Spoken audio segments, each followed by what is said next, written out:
Muchos cristianos hoy en día vienen a la iglesia vestidos con la ropa de todos los días. Hablan de temas comunes en el Santo Sábado. Usan música de estilo secular y lo presentan en la iglesia como si fuera música sagrada. Todo lo que ocurre en la iglesia lo aplauden. Dan de comer a sus hijos en el santo templo. Mastican chicle, etcétera, etcétera. Creo que lo que sucede es que nosotros hemos perdido de vista en gran medida la absoluta santidad de Dios. En otras palabras, queremos adorar como nosotros deseamos y no como Dios manda. Vamos a estudiar la palabra de Dios. No va a ser un sermón, sino que va a ser un estudio. Vamos a analizar el tema titulado Un aplauso para el Señor. Pero antes de estudiar este tema, queremos pedir que el Señor nos acompañe, nos ilumine y nos abra el corazón y la mente para recibir su palabra. Así que con reverencia inclinemos nuestros rostros para orar. Padre, gracias por tus bendiciones derramadas sobre nosotros este día. Tantas cosas por las cuales agradecerte.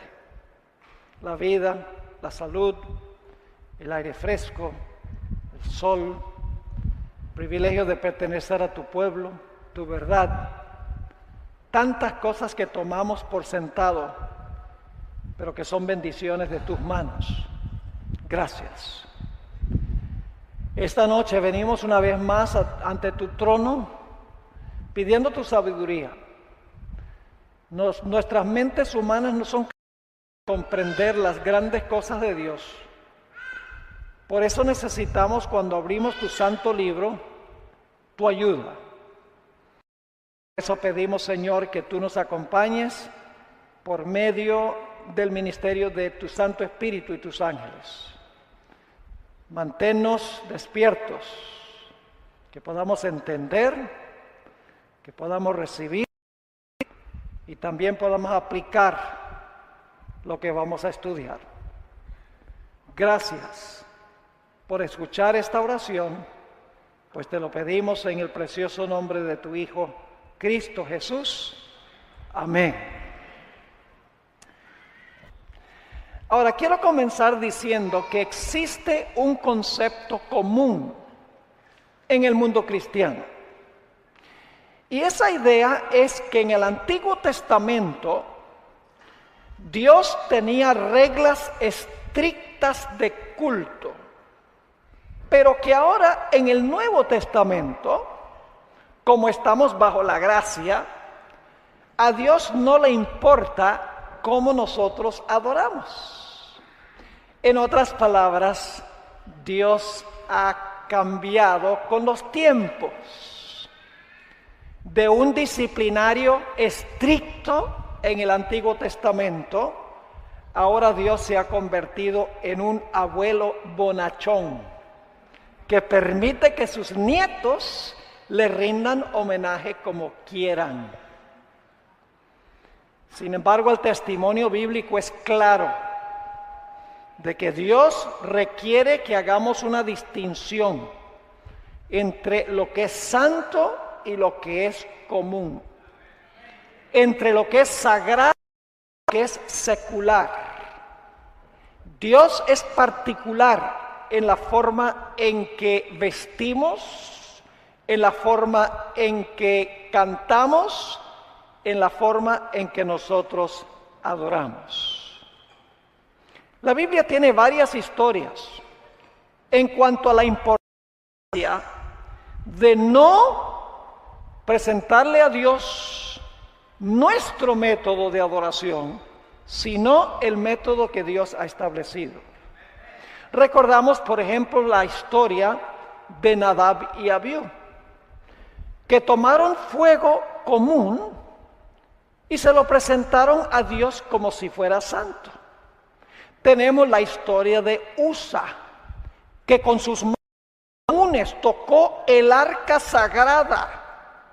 Y la Biblia dice que Usa cayó muerto en el acto. Tenemos la historia de Ananías y Zafira, que se apropiaron de parte del dinero santo que pertenecía a Dios para su uso secular. Tenemos la historia de Coré, quien oficiar el sacerdocio santo cuando Dios no lo había llamado para ejercer ese sacerdocio. Y la Biblia dice que la tierra se abrió y se lo tragó. Pensamos de Jeroboam, quien estableció un lugar de culto diferente al de Jerusalén y un sacerdocio creado por él.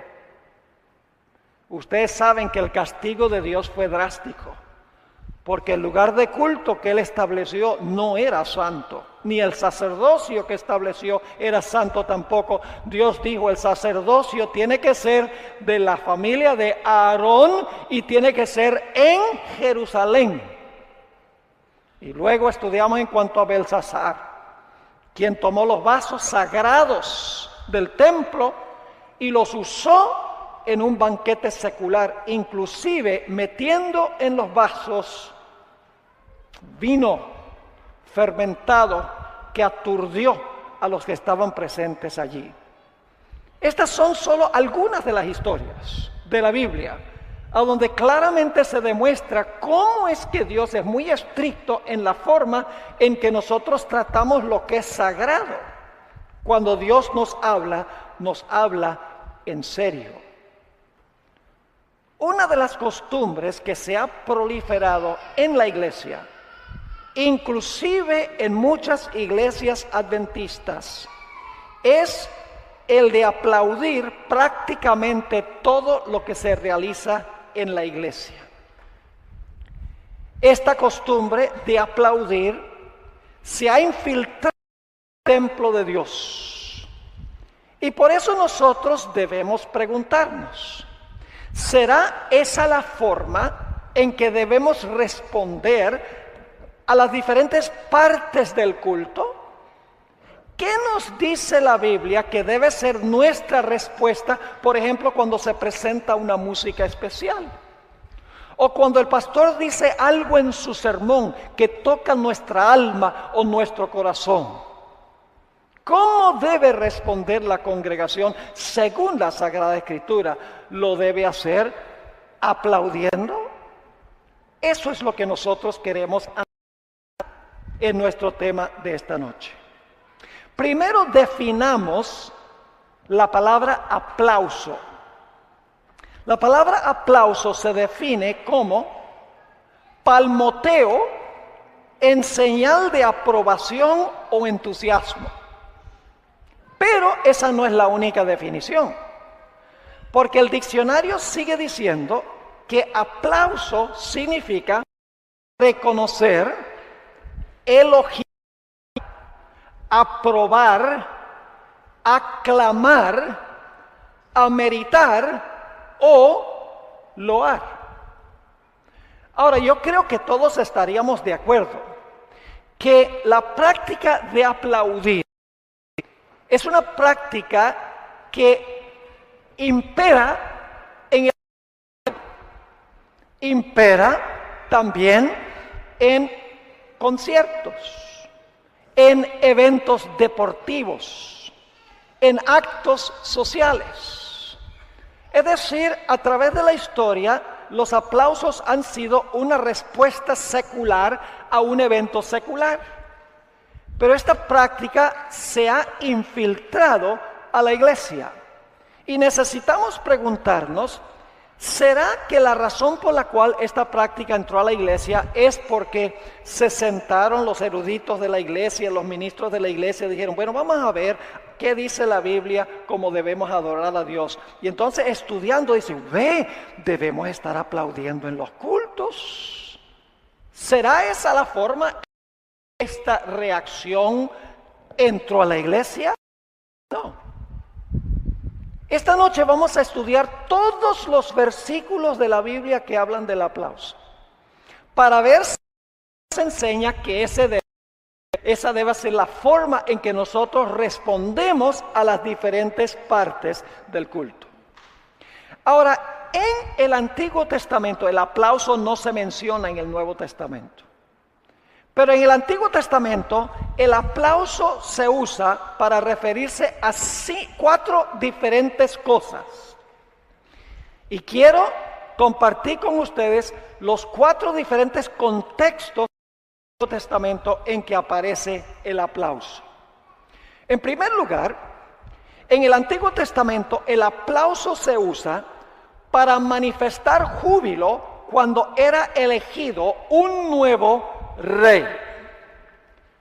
Este evento religioso en el templo era un evento sociopolítico, era un acto cívico, a donde cuando se declaraba rey al que iba a ocupar el trono, la gente aplaudía o palmoteaba de gozo y de júbilo. Examinemos los textos a donde aparece esta práctica cuando se elegía a un rey, para reconocer a un rey. Segunda de Reyes, el capítulo 11 y el versículo 12, nos habla del momento en que el rey Joás fue introducido a Israel. Este es un acto cívico, es un acto que es social, no es un acto religioso que se está realizando en el templo. Dice en Segunda de Reyes, el capítulo 11 y el versículo 12, sacando luego Joiada al hijo del rey, le puso la corona y el testimonio, y le hicieron rey ungiéndole, y batiendo las manos, es decir, aplaudiendo, dijeron, ¿qué cosa? ¡Viva el rey! Ahora, permítame decirles algo sobre esa palabra batir las manos, porque es una sola palabra, batir las manos. Esa palabra hebrea aparece centenares de veces en el Antiguo Testamento. Cientos de veces aparece en el Antiguo Testamento la palabra hebrea. Pero este es el único versículo a donde se traduce batir. Solo hay un texto en el Antiguo Testamento a donde esta palabra se traduce batir las manos. En todos los otros centenares de textos se traduce azotar, matar o herir.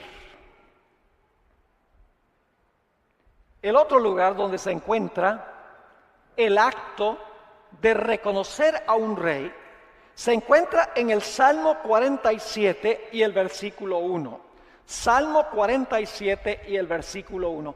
Y aquí se está reconociendo a Jehová como rey. No es en un culto religioso. Este salmo no está hablando de algo que está sucediendo en el templo o en la iglesia. Está hablando del pueblo de Dios que debe reconocer a Dios como rey.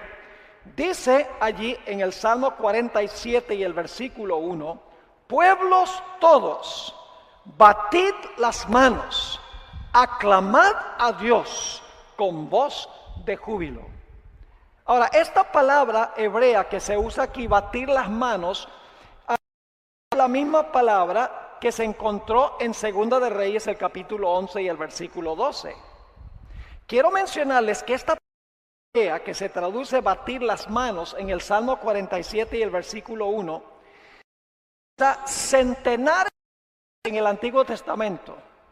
Este es el único versículo a donde esa palabra se traduce aplaudir o batir las manos.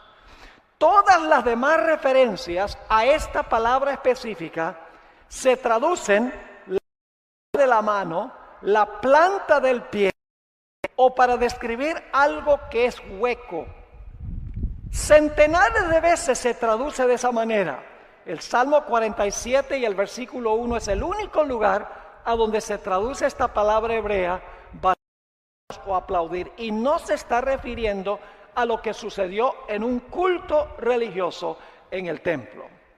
Así que el primer uso de la palabra batir las manos o aplaudir se refiere al acto cívico o al acto de proclamar la grandeza de un rey cuando un rey era coronado y colocado sobre el trono. El segundo contexto a donde aparecen los aplausos en el Antiguo Testamento es cuando la naturaleza alaba a Dios como el Salvador y el juez.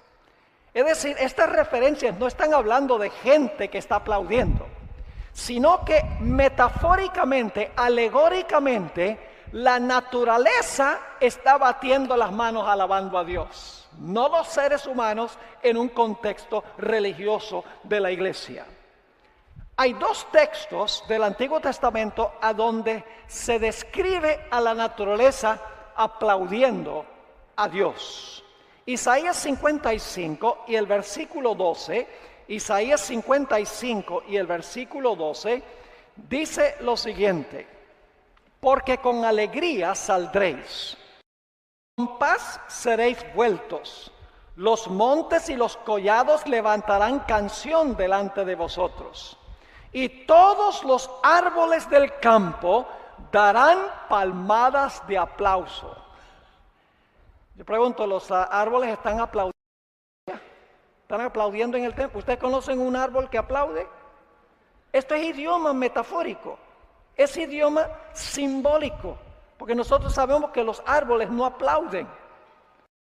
No es lenguaje literal. Y esto está sucediendo en el campo, no está sucediendo en la iglesia. El Salmo 98 y el versículo 8 y 9 es la otra referencia a donde se menciona a la naturaleza alabando a Jehová y aplaudiendo. Salmo 98 y el versículo 8 y el versículo 9. Dice, los ríos batan las manos, es decir, los ríos aplaudan. ¿Cuántos de ustedes conocen un río que aplaude? Literalmente. No existe un río que aplaude literalmente. Nuevamente es lenguaje metafórico y los ríos no están en un ambiente de un templo o de un culto. Los ríos batan las manos, los montes hagan regocijo de Jehová, porque vino a juzgar la tierra. Juzgará al mundo con justicia y a los pueblos con rectitud. Así que el segundo uso de aplausos tiene que ver con la naturaleza metafóricamente reconociendo a Dios como Salvador y como juez. El primer uso es un acto cívico cuando se está coronando, está contenta y aplaude porque se acaba de coronar un acto cívico. La tercera forma en que en el Antiguo Testamento se usa la palabra aplauso o el batir las manos es cuando una persona está disgustada. Es decir, batir las manos era una señal de disgusto. Y de esa manera se usa varias veces en el Antiguo Testamento. Notemos Números 24 y el versículo 10. Números 24 y el versículo 10. Esto es cuando Balac mandó a Balaam a maldecir a Israel. Y Balaam, en vez de maldecir a Israel, lo bendijo. Y Balac estaba furioso. Y noten lo que hizo Balac. Números 24 y el versículo 10. Entonces se encendió la ira de Balac contra. ¿Y qué hizo? Y batiendo sus manos, le dijo, decía, bravo, estaba bravo. Hizo así, y batiendo las manos le dijo, para maldecir a mis enemigos te he llamado, y he aquí los has bendecido ya 3 veces. Un aplauso en un contexto negativo no tiene nada que ver con un culto religioso.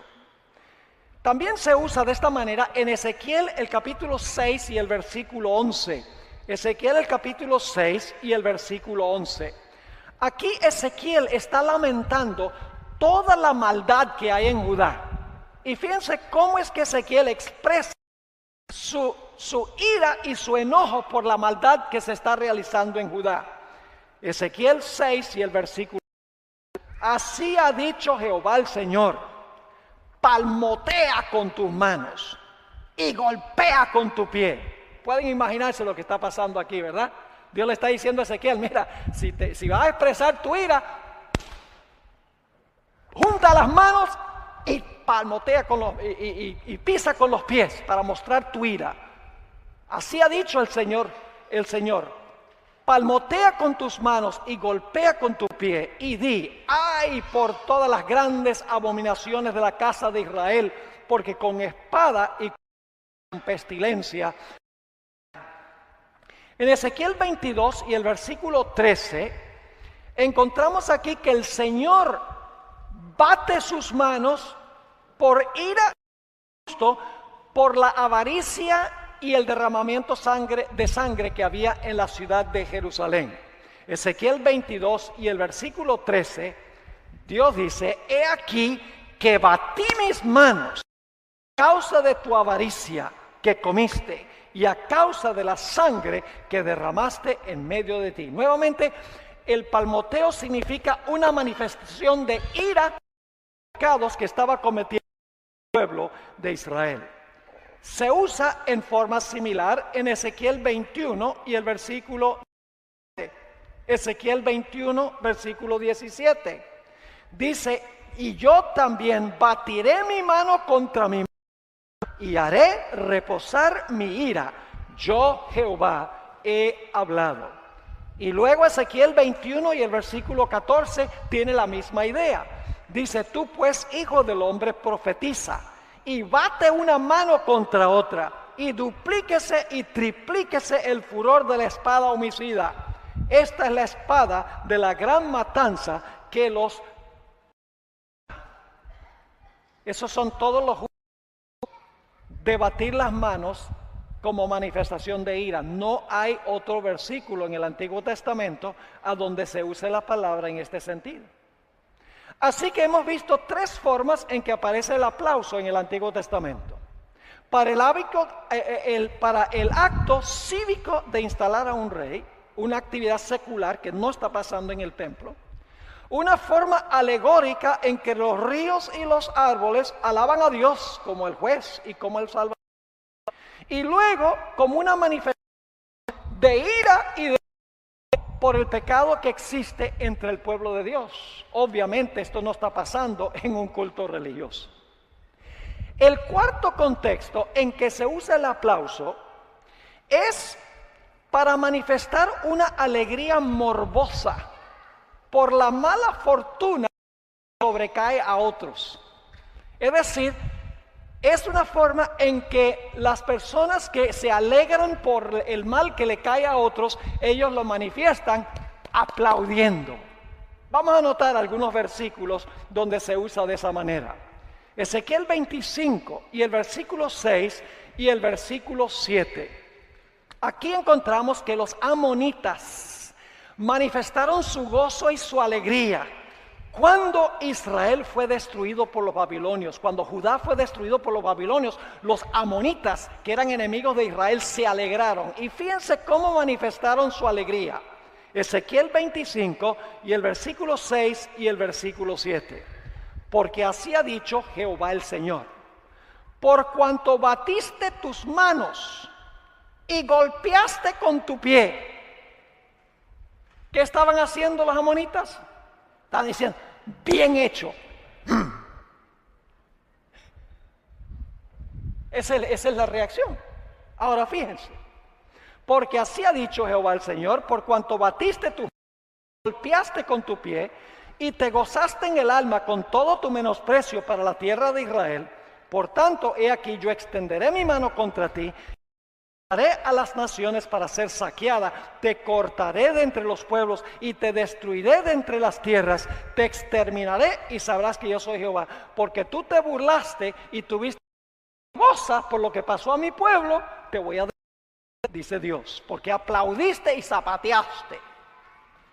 Cuando cayó la ciudad de Nínive, las naciones circundantes también una alegría morbosa, de alegría por la caída de Nínive.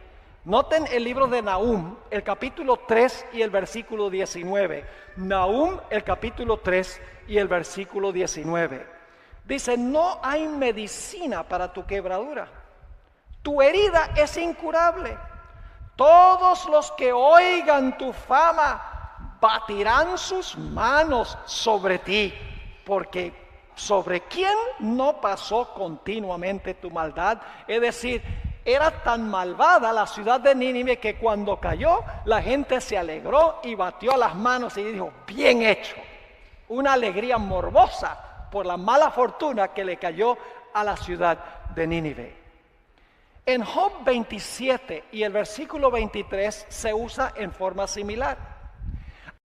Está hablando en el libro de Job en cuanto a los pobres que baten las manos cuando les sobreviene el mal a un rico. Fíjense lo que dice Job, el 7 y el versículo 23. Cuando cae un rico, los pobres, alegría morbosa por la caída del rico, dice, batirán las manos sobre él y desde su lugar les silbarán. Nuevamente, batir las manos aquí es una alegría morbosa por el mal que le ha caído al rico. Noten lo que dice Job 34 y el versículo 37, la misma idea. La idea del palmoteo, la idea de aplaudir por la mala fortuna que le cae a otro. Job 34 y el versículo 37. Y aquí encontramos que Eliú, uno de los amigos de Job, le está hablando a Job. Y fíjense lo que le dice. Se convierte en acusador de Job. Porque a su pecado añadió rebeldía. Bate palmas contra nosotros y contra Dios multiplica sus palabras. Obviamente eso no tiene nada que ver con un culto religioso. La última referencia donde se usa en este sentido de una alegría morbosa por la mala fortuna que le cae a otro se encuentra en Lamentaciones 2 y el versículo 15. Lamentaciones lo escribió Jeremías cuando el pueblo de Judá estaba siendo llevado cautivo a Babilonia.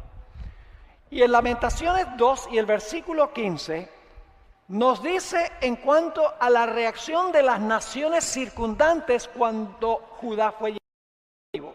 Dice allí, Lamentaciones 2:15, todos los que pasaban por el camino batieron las manos sobre ti, silbaron y respectivamente sus cabezas sobre la hija de Jerusalén, diciendo, ¿es esta la ciudad que decían de perfecta hermosura, el gozo de toda la tierra? Estos son los 4 sentidos en que se usa el aplauso en el Antiguo Testamento. Y he leído todos los versículos que mencionan aplausos en el Antiguo Testamento. Todos. No faltó ninguno. Pueden ir a una concordancia y pueden cerciorarse. El primer contexto es el acto cívico de establecer a un rey. El segundo es la naturaleza, metafóricamente, alegóricamente, alabando a Dios como juez y como salvador. El tercer contexto es una manifestación de ira. Y el tercer contexto, un gozo o una alegría morbosa por la mala fortuna que cae a los demás. Y yo pregunto entonces, ¿hay alguna referencia al aplauso en el Antiguo Testamento que indica que debe ser una práctica de costumbre en el templo o en la iglesia del Señor? Ni una sola referencia, mis hermanos y hermanas. Alguno podrá decir, pero pastor, en el Nuevo Testamento, nosotros somos cristianos del Nuevo. En el Nuevo Testamento tiene que haber versículos donde dice que debemos aplaudir todo lo que sucede en la iglesia. ¿Saben cuál es el problema? El problema es que la palabra aplauso no aparece en el Nuevo Testamento. Y fíjense cómo es la contradicción y la ironía. Los carismáticos y los pentecostales, ellos dicen hay que aplaudir en el culto, en la alabanza, hay que aplaudir. Y uno dice, ¿por qué debe uno aplaudir si no se encuentra en el Nuevo Testamento? Dice, pero en el Antiguo Testamento están los aplausos. Y claro, ninguno de los textos del Antiguo Testamento se aplica a lo que pasa en un culto. Hay aplausos en el Antiguo Testamento. Y entonces uno le dice, pero un momentico, tú tomas de los salmos donde habla de los aplausos y dices que eso del Antiguo Testamento se aplica ahora a la iglesia, aunque no aparece en el Nuevo, y no estás dispuesto a guardar el sábado que está en el 4º mandamiento de la ley de Dios, que también está en el Antiguo Testamento. y que es parte de los 10 mandamientos. Tú dices que hay que aplaudir, práctica que no aparece en el Nuevo Testamento. E ignoras el sábado, que no solamente aparece en el Antiguo, sino que aparece ¿dónde? Múltiples veces en el Nuevo Testamento. Entonces, claro, la pregunta surge: si no hay ninguna indicación ni en el Antiguo ni en el Nuevo Testamento de que el aplauso, la respuesta del pueblo de Dios era aspecto del culto, entonces la pregunta clave es: ¿cuál debe ser la respuesta del pueblo de Dios cuando se canta una música especial, o cuando alguien se bautiza, o cuando el pastor lo que llega al corazón? ¿Cuál debe ser la respuesta de los miembros de la iglesia? Debemos dejar que la Biblia nos diga cuál debe ser la respuesta. Ahora, quiero aclarar un punto, y es que el culto del cielo es transnacional y transcultural. Es decir, la cultura y la nacionalidad no determinan cómo se adora. La Biblia presenta varias escenas de adoración y el cielo adora igual. ¿Pueden ustedes imaginarse? Creemos que hay habitantes en otros mundos y los representantes de ese mundo vienen a una reunión en el cielo, un culto de alabanza, y entonces se está alabando de cierta forma, y yo digo, esa no es la forma como se adora en nuestro mundo. Nosotros queremos adorar como se adora en nuestro mundo. ¿Es así o no es así? No. Porque la adoración en el cielo tiene una sola forma. Es transnacional, podríamos decir, y transcultural. Trasciende la cultura y trasciende cualquier nacionalidad. Y yo sé que los mundos no tienen nacionalidad, sí, pero cada uno tiene su identidad y cada uno es un mundo. Ahora, yo creo que si nosotros sabemos cómo es que el cielo adora, vamos a saber también cómo debemos nosotros adorar en la tierra. Y la pregunta clave es: ¿cómo se adora en el cielo? ¿Y qué relación tiene en la tierra? Quiero leerles una cita que encontramos en el libro La maravillosa gracia de Dios, página 75. La iglesia de Dios en la tierra es una con la iglesia de Dios en el cielo. Los creyentes de la tierra y los seres del cielo que nunca han caído constituyen una sola iglesia. Todo ser celestial está interesado en las asambleas de los santos que en la tierra se congregan para adorar a Dios. En el atrio interior del cielo escuchan el testimonio que dan los testigos de Cristo en el atrio exterior de la tierra. Y las alabanzas de los adoradores de este mundo hallan su complemento en la antifonía celestial, y el loor y el regocijo repercuten por todos los atrios celestiales, porque Cristo no murió en vano por los caídos hijos de Adán. Mientras que los ángeles beben en el manantial principal, los santos de la tierra beben los raudales puros que fluyen del trono y alegran la ciudad de nuestro Dios. Hay una conexión, mis hermanos y hermanas, entre la adoración celestial y la adoración terrenal. La adoración terrenal debe ser un reflejo de la adoración celestial, porque es una sola iglesia. Y entonces debemos preguntarnos: ¿cuál es la respuesta apropiada a los diferentes aspectos del culto? Vamos a examinar lo que dice la Biblia.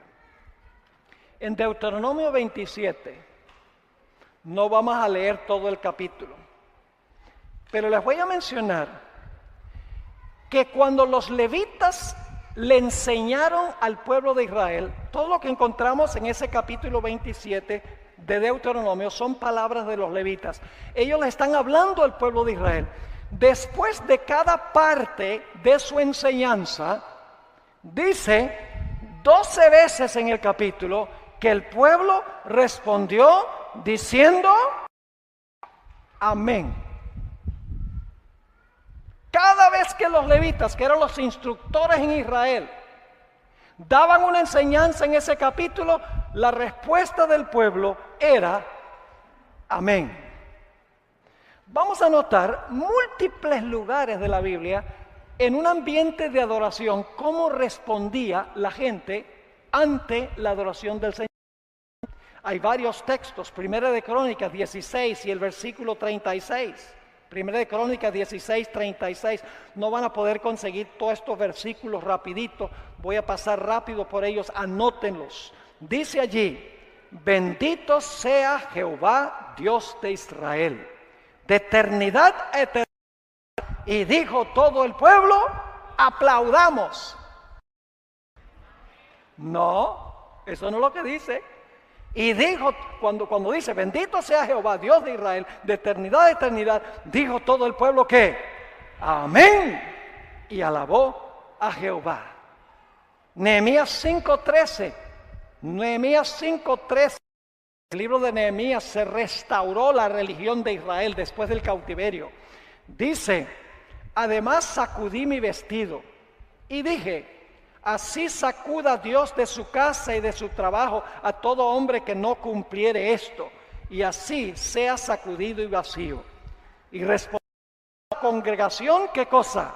Amén. Y alabaron a Jehová, y el pueblo hizo conforme a esto. ¿Cómo respondió el pueblo? Diciendo amén. Noten Nehemías 8 y el versículo 6. Vez tras vez en el Antiguo Testamento dice cómo respondió el pueblo. No hay ni una sola referencia al aplauso.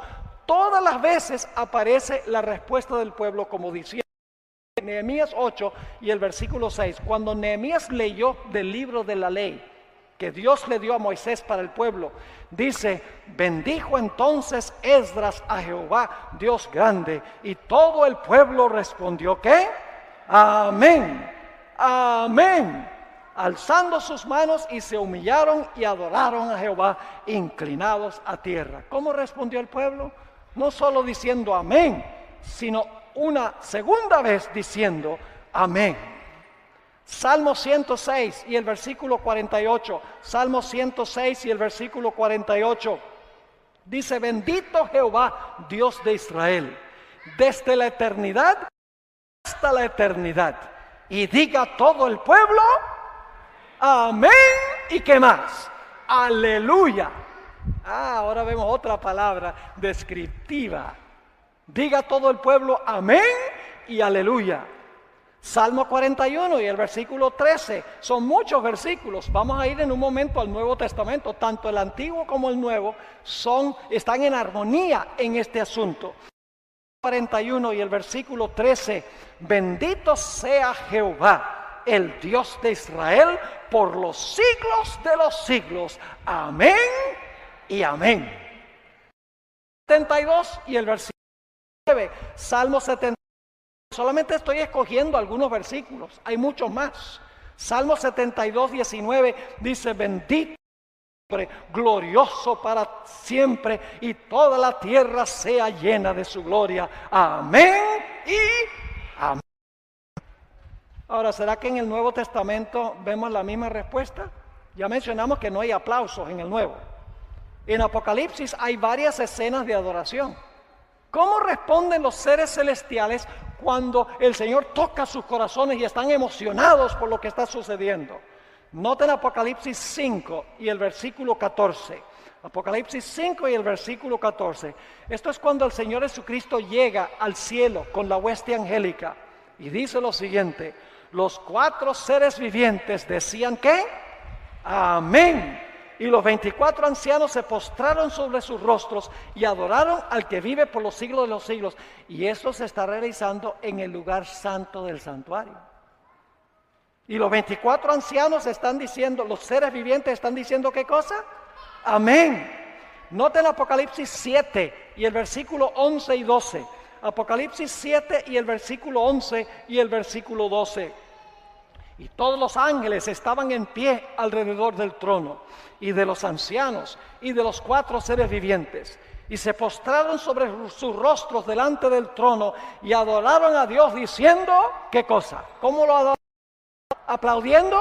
No, lo adoraron. Amén. La bendición y la gloria y la sabiduría y la acción de gracias y la poder y la fortaleza sea a nuestro Dios por los siglos de los siglos. Amén. Vez tras vez en la Biblia nos dice que la respuesta debe ser amén y aleluya. Noten Apocalipsis 19 y el versículo 1 al 6. Ya esto es Nuevo Testamento, Apocalipsis 19, 1 al 6. Dice, después de esto oí una gran voz de gran multitud en el cielo que decía, ¿qué cosa? ¡Aleluya! Honra y gloria y poder son del Señor nuestro Dios, porque sus juicios son verdaderos y justos, pues ha juzgado a la gran ramera que ha corrompido a la tierra con su fornicación y ha vengado la sangre de sus siervos de la mano de ella. Otra vez dijeron, ¿qué cosa? ¡Aleluya!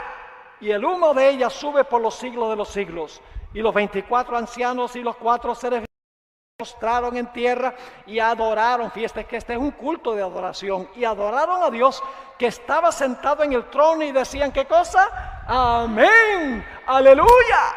Y salió del trono una voz que decía, alabad a nuestro Dios todos sus siervos y los que le teméis, así pequeños como grandes, y así como la voz de una gran multitud, como estruendo de muchas aguas, y como la voz de grandes truenos que decía, aleluya, porque el Señor nuestro Dios todopoderoso reina. ¿Cuál debe ser la respuesta del pueblo de Dios cuando el culto toca su corazón?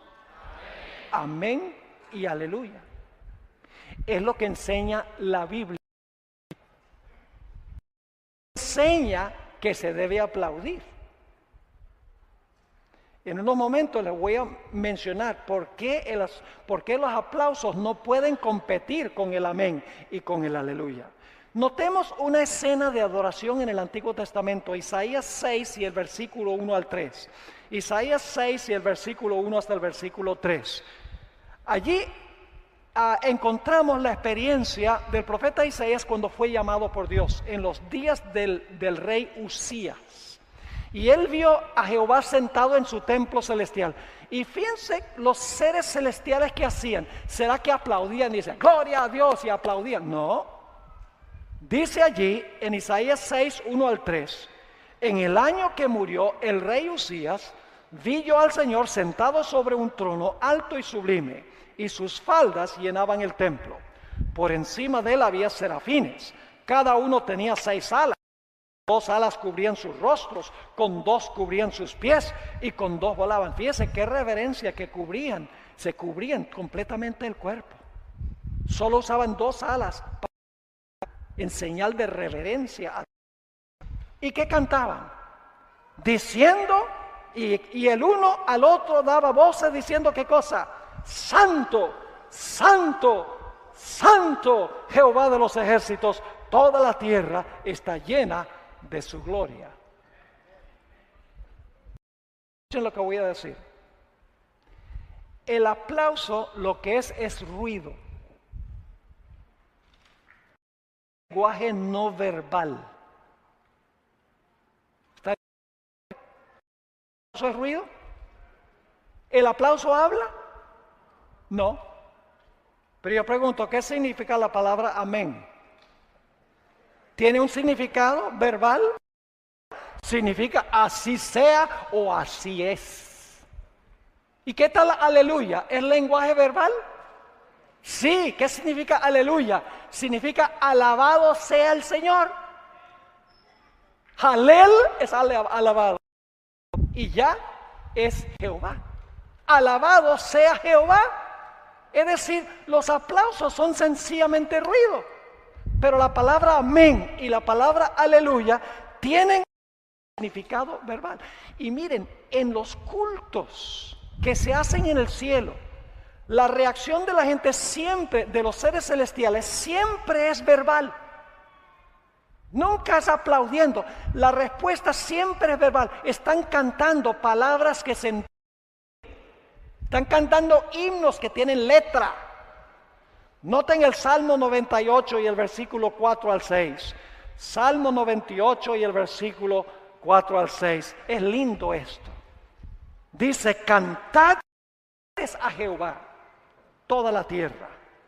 Levantad la voz Y ahora dice, y aplaudid. Esa es una mala traducción, esa palabra no está ahí. Es una traducción errada y ustedes pueden chequearlo. Concordancia. La palabra aplaudir es una mala traducción. Así que dice, cantad alegres a Jehová toda la tierra, levantad la voz y aplaudid. Mal uso de la palabra. Y cantad, ¿qué cosa? Salmos. ¿Es lenguaje verbal eso? Lógico. Sigue diciendo, cantad salmos a Jehová. Con batería. ¿Qué dice? Con arpa. No solamente con arpa, sino con arpa y ¿qué? Aclamad con trompetas y sonidos de bocina delante del Rey Jehová. Los instrumentos van acompañados de lenguaje ¿qué? Verbal. Cantos inteligibles que se pueden entender. Primera de Crónicas 16, 8 y 9. Esto aparece vez tras vez. Primera de Crónicas 16 y el versículo 8 y 9 dice, alabad a Jehová, invocad su nombre, dad en los pueblos sus obras, cantad a él. ¿Cantad qué? Salmos. Hablad de todas sus maravillas. Fíjense, nuevamente la reacción en el culto de Dios es lenguaje ¿qué? Verbal, siempre. Noten el Salmo 47 y el versículo 6 y 7. Salmo 47 y el versículo 6 y el versículo 7. Dice, cantad a Dios. Cantad. Cantad a vuestro Rey. Cantad. ¿Y cómo debemos cantar? Porque Dios es el Rey de toda la tierra. Cantamos con inteligencia. Es decir, la respuesta que quiere Dios en nuestro culto es que sea una respuesta verbal. Que cantemos himnos que se entienden. Que digamos amén, que tiene significado verbal. Que digamos aleluya, que tiene significado verbal. No sencillamente aplaudir y hacer ruido.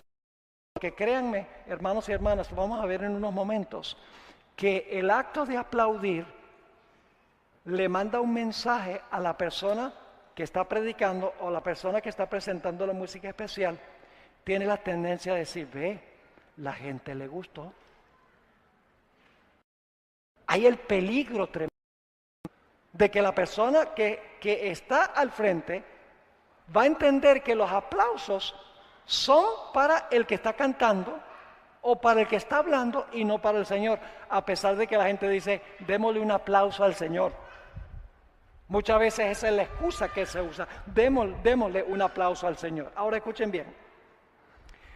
Algunas personas dicen, pero no lo prohíbe. Está bien aplaudir. ¿Ustedes creen que es seguro ese asunto de hacer cualquier cosa que la Biblia no prohíba? Permítanme compartir esto con ustedes. Yo pregunto, ¿la Biblia prohíbe la cuaresma? ¿La Biblia prohíbe que usted celebre la cuaresma? No.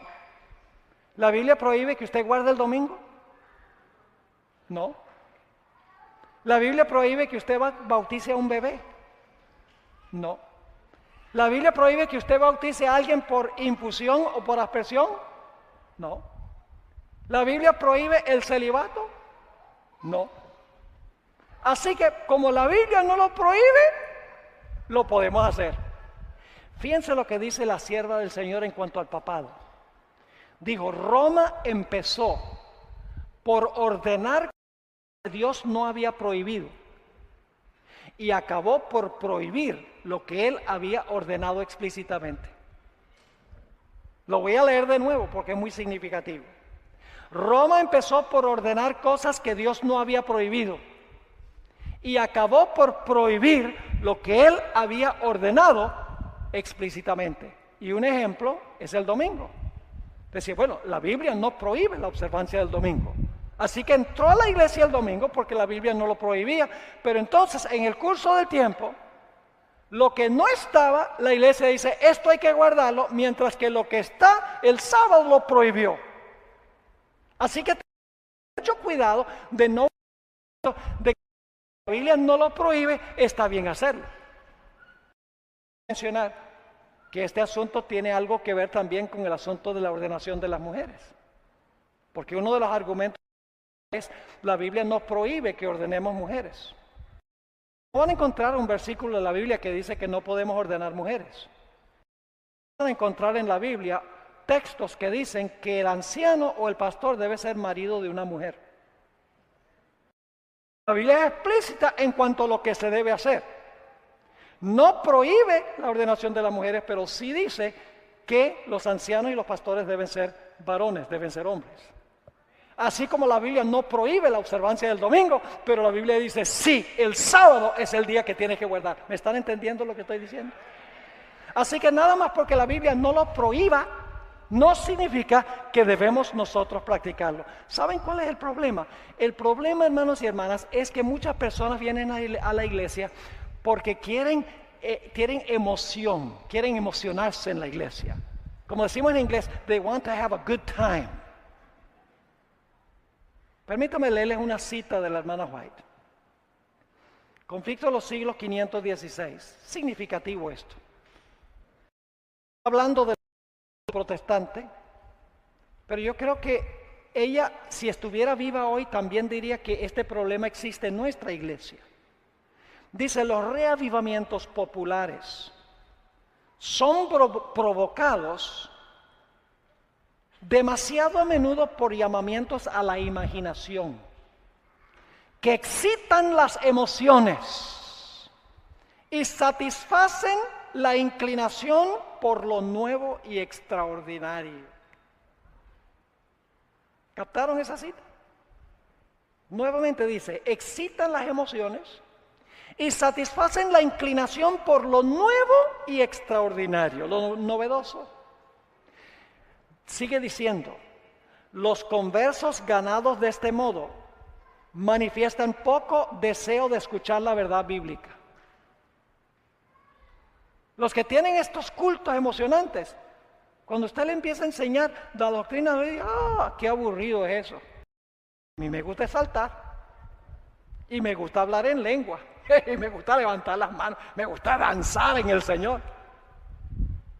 ¿Les resulta el mensaje de la verdad bíblica? ¿Les resulta aburrido? Sigue diciendo la sierva del Señor. Manifiestan poco deseo de escuchar la verdad bíblica y poco interés en el testimonio de los profetas y apóstoles. El servicio religioso que no revista un carácter un tanto sensacional no tiene atractivo para ellos. Y luego viene esto. Un mensaje que apela a la fría razón no despierta eco alguno en ellos. Un mensaje que apela a la ¿qué? La traducción es a la fría razón, pero en el original en inglés, en vez de fría razón, dice unimpassioned reason. Es decir, un mensaje que apela a la razón sin entrometer los sentimientos y las emociones. Apela a la mente, a la lógica, a la razón, a pensar. Dice, yo no quiero eso, yo quiero algo que me emocione, que me haga sentirme bien. Yo no quiero esa teoría, profecía, eso yo no quiero. Yo quiero en el culto. ¿Sabe que la hermana White usa esa expresión unimpassioned reason o fría razón en otro contexto? Lo usa para aconsejar a los jóvenes. Le dice a los jóvenes, mira, cuando tú vas a escoger un novio o una novia, no te guíes por tu sino por la fría razón.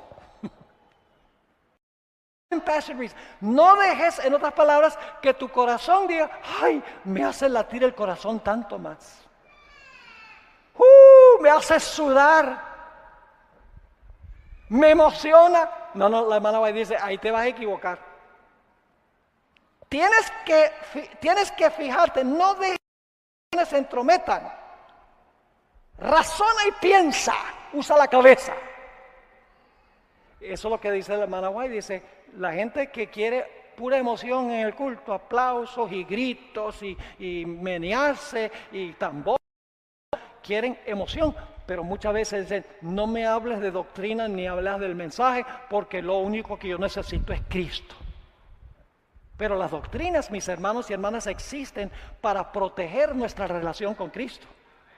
Si usted no tiene sana doctrina, usted va a aceptar un falso Cristo. Le voy a explicar. ¿Satanás va a falsificar la segunda venida de Cristo? Es importante saber cómo es Cristo. Pero eso es una doctrina. No es una teoría. Bueno, cuando Cristo venga, no va a tocar la tierra. Nosotros sabemos eso, ¿verdad? ¿Es importante saber que Cristo no va a tocar la tierra? Claro. Porque si usted no está convencido de eso, de esa enseñanza, lo más probable es que va a aceptar al falso Cristo cuando falsifique la segunda venida de Cristo. Yo pregunto, ¿es importante saber que los muertos no saben nada? ¿Es importante conocer la doctrina del estado de los muertos? Pero eso es pura teoría. Lo único que hace falta es Cristo. Dice mucho, solo Cristo.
Mira, si tú no conoces bien el estado de los muertos,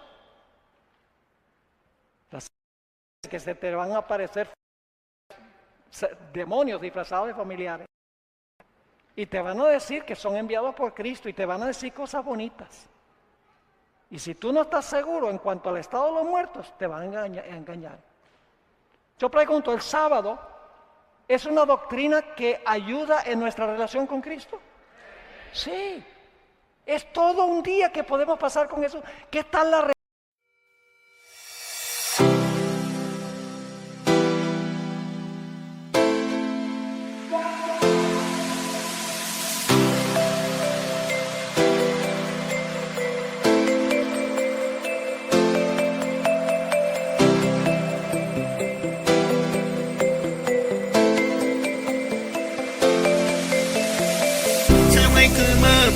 Trần đi lơ ngơ rồi lang thang bao nơi chẳng rõ ràng, nhắm số mây anh cần đôi tay trong cô ta thật khác biệt, ngang qua nơi anh thật kiêu xa, yêu thương thật say đắm, chưa chi đây đã bưng về nhà, với cái nàng anh nốc hạt tay qua lưng muốn luôn vào má, anh còn nào đã sắp đặt cho anh bên em để nói yêu người nhà, giờ này anh nói thật không chơi đây em cứ lơ phù má, người thêm tất mặt vì qua kia đã muốn đi dòng rời.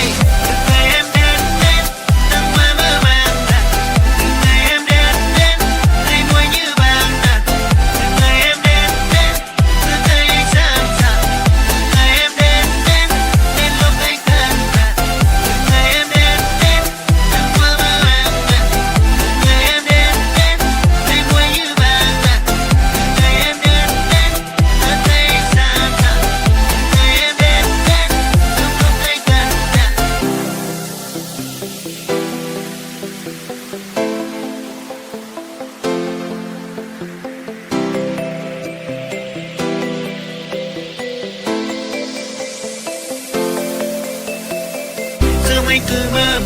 chân đi lỡ rồi lang thang bao lâu nay chẳng rõ ràng nhận do mấy anh cần đôi tay chúng ta thật khác biệt ngang qua nơi đây thật yêu xa quê hương thật say đắm chiều chiều nay đã muốn bưng về nhà về ngày anh ngốc thật tay qua đông tu muốn hôn vào má tình bạn nào đã sắp đặt cho anh quên em để nói yêu người ta giờ này anh nói thật không say đây em cứ làm thoáng nhá người thật khắc thật khi người kia luôn đi sâu rơi từng ngày em đến nắng hoa mơ màng từng ngày em đến thấy môi như vàng từng ngày em đến người gây anh sáng rạng từng ngày em đến trong lúc anh cần từng ngày em đến nắng hoa mơ màng từng ngày em đến thấy môi như vàng từng ngày em đến người gây anh sáng rạng từng ngày em đến lúc anh cần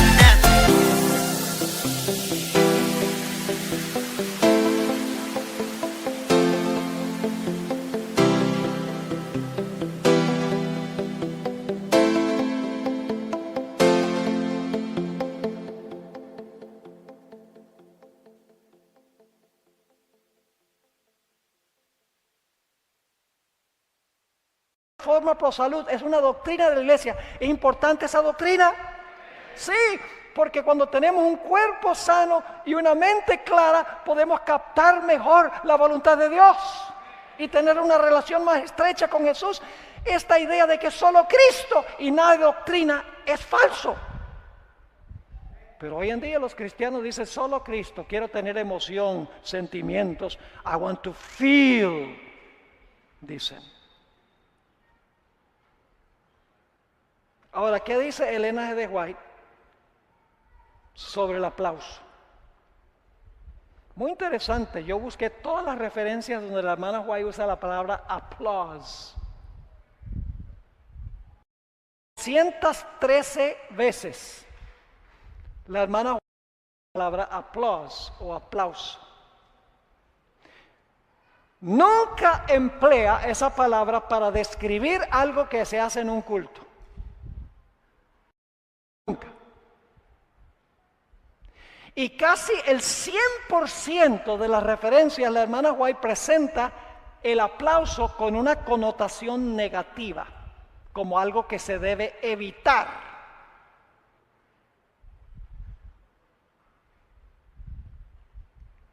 Y se debe, según ella, porque cuando se aplaude, la persona a quien se está aplaudiendo llega a engreírse y a enorgullecerse y llega a pensar de que es digno de homenaje. Le voy a leer solamente varias citas, pero le voy a leer solamente una cita. Joya de los Testimonios, tomo 1, página 320, que dice la sierva de Dios. Algunos ministros capaces que están ahora predicando la verdad, llaman la aprobación. El aplauso los estimula como el vaso de vino al borracho. ¿Cómo? ¿El aplauso qué? Los estimula como el vaso de vino al borracho. Es decir, intoxica el aplauso. Sigue diciendo, ahora fíjense, colocad a estos ministros frente a una congregación pequeña que no prometa excitación especial ni provoque oposición definida y perderán su interés y celo y parecerán lánguidos en la obra como el bebedor cuando se ve privado de su dosis de bebida.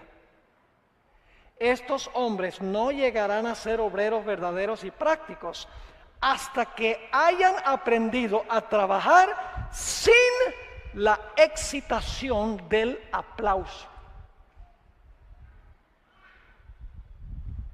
¿Está quedando claro? Déjenme leerles una o dos citas más. El honor, la gloria del mundo, los aplausos del mundo, para nosotros no valen nada. Este día con Dios, página 86. En la Review and Herald del 28 de junio de 1887, la sierva de Dios dice: para algunas personas, el de los hombres y la estima propia son de gran valor, pues se esfuerzan más para esto que examinarse a sí mismos para ver si están en el amor de Dios. Satanás siempre está procurando introducir la vanagloria en sus corazones y hurtar así su mansedumbre, amor y paciencia. Así que necesitamos preguntarnos si la Biblia nunca dice que la respuesta debe ser un aplauso.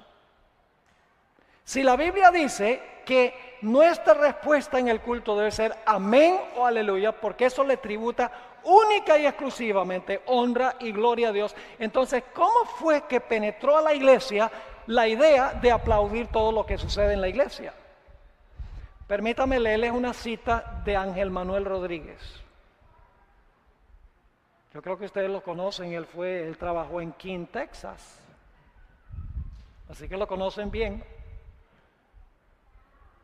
Él escribió lo siguiente: no hay evidencia clara que este gesto haya conformado parte del culto en el Antiguo o en el Nuevo Testamento. De hecho, ni siquiera la frase en el Nuevo Testamento. Por lo tanto, no parece Biblia un paralelo a lo que está ocurriendo en las iglesias de hoy. Usted podría preguntarme, ¿por qué entonces lo hacemos? ¿Por qué aplaudimos? Dice Ángel Manuel: no estoy seguro que haya una respuesta definitiva, pero sospecho que incorporamos a nuestros cultos la costumbre de aplaudir de nuestro ambiente cultural. El aplauso se asocia generalmente a la industria del entretenimiento y ha llegado a ser muy popular en los cultos religiosos que se transmiten por televisión. Copiamos la costumbre de ellos. ¿No creen ustedes, hermanos y hermanas, que nosotros debemos adorar como dice la Biblia? ¿No sería mejor decir amén y aleluya? Yo creo que sí. Porque si la Biblia nos dice que debemos aplaudir, el hermano dice: vamos a aplaudir esa declaración. ¿No? Digan amén. No por mí, sino por lo que dice la Biblia. Tomemos a los Yankees de Nueva York como ejemplo. Es el 7º juego de la Serie Mundial. Los dos equipos han ganado 3 partidos cada uno. Y ese es el partido definitivo. Los Yankees de Nueva York están jugando con los Rangers de Texas. Los Yankees anotan 3 carreras y el juego ha estado 3-0 hasta la 9ª entrada. Los Rangers de Texas son los últimos en batear, perdiendo 3-0. El primer bateador se presenta en el home y el pitcher rápidamente lo poncha, el out número 1. Viene el siguiente bateador, el pitcher lanza a toda velocidad, 99 millas por hora, lo poncha también. Ahora van 2. Bueno, ya empieza la gente a irse del estadio. Dice: eso está perdido. Se montan en el carro, prenden el radio por si acaso. Y cuando están manejándose a la casa, ven que el próximo bateador pega un sencillo y llega a primera base. Dice: wow. Bueno, pero son 3-0. Y luego escuchan que el siguiente bateador le meten un pelotazo. Ahora hay un corredor en segunda. Y luego viene el siguiente bateador y le dan una base por bolas. ¡Wow! Dice: ¿por qué me fui? Hay 3 hombres en base ahora. Y ahora viene el cuarto bate. el clean-up hitter, el bateador que es el remolcador, el que empuja a todos los que están envasados.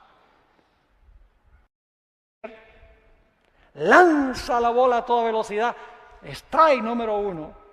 Lanza otra vez, strike número 2. Y la gente que está en los carros dice, este se va a ponchar. Y luego el pitcher lanza a toda velocidad una recta. El bateador le tira con el bate a la pelota sube, se va y se fue. Los Rangers ganan 4-0, 4-3 y toda la gente en las graderías dicen amén, aleluya.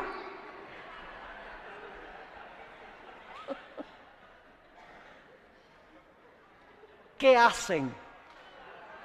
Gritan, aplauden.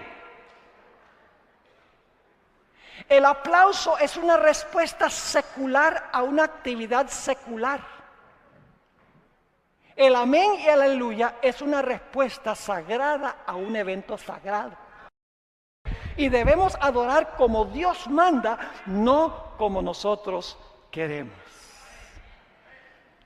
Yo no he presentado estos temas para crear controversia.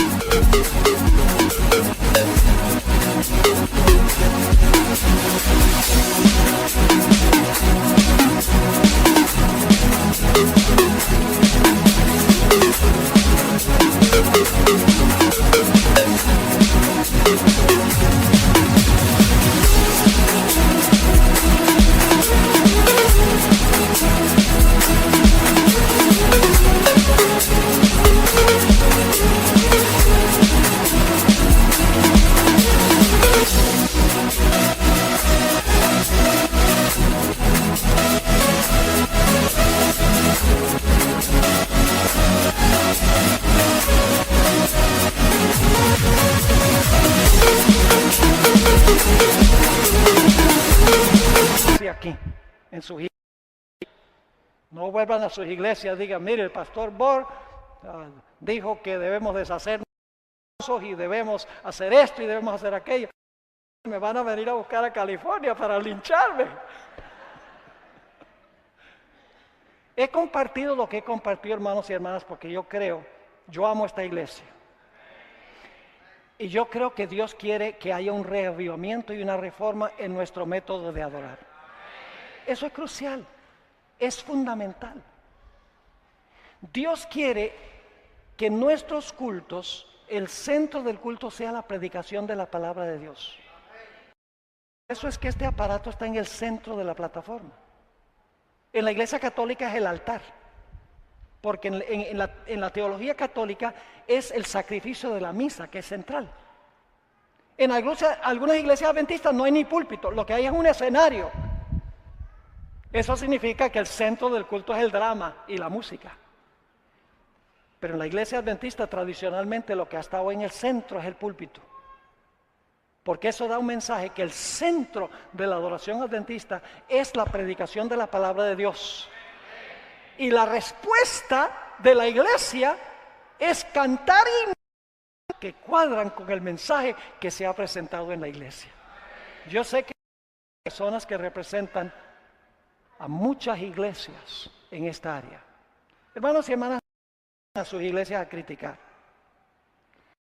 Sus iglesias hablen con sus pastores, hablen con los ancianos de la iglesia, personal, no tiren piedras, pero compartan lo que hemos estudiado aquí, de una manera cortés, de una manera amorosa, demostrando la preocupación que tienen por la iglesia, para que pueda haber un cambio en el método del culto de la iglesia y podamos regresar a los cimientos que Dios nos dio como pueblo.